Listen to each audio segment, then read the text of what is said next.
हे राज्याचं न भरून येणारं नुकसान. अजित पवारांच्या अकाली एक्झिटनं शरद पवारांच्या भावनांचा बांध फुटला. हा निव्वळ अपघात राजकारण नाही, पवारांची स्पष्टोक्ती. लाडक्या नेतृत्वाच्या अनपेक्षित आणि धक्कादायक एक्झिटमुळे पक्षातील नेत्यांनाही अश्रू अनावर. अमोल मिटकरी आणि निलेश लंकेंचा टाहो. दादा सोडून गेल्याचं मन मानतच नाही कार्यकर्त्यांची भावना.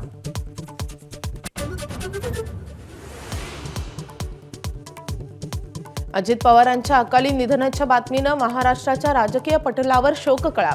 मुख्यमंत्री, उपमुख्यमंत्री एकनाथ शिंदे, राज्यपाल पंकजा मुंडेंसह अनेक राजकीय नेत्यांकडून पवार कुटुंबियांचं सांत्वन.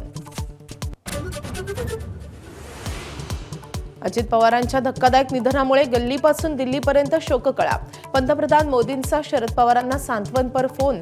तर आज होणाऱ्या अंत्यसंस्काराला अमित शहा उपस्थिती लावणार.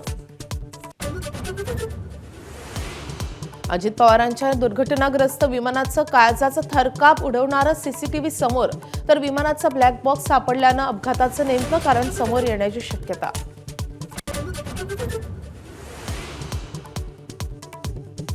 दृश्यमानता कमी असल्यामुळे अजित पवारांच्या विमानाचा अपघात झाल्याची केंद्रीय मंत्र्यांनी बोलून दाखवली शक्यता.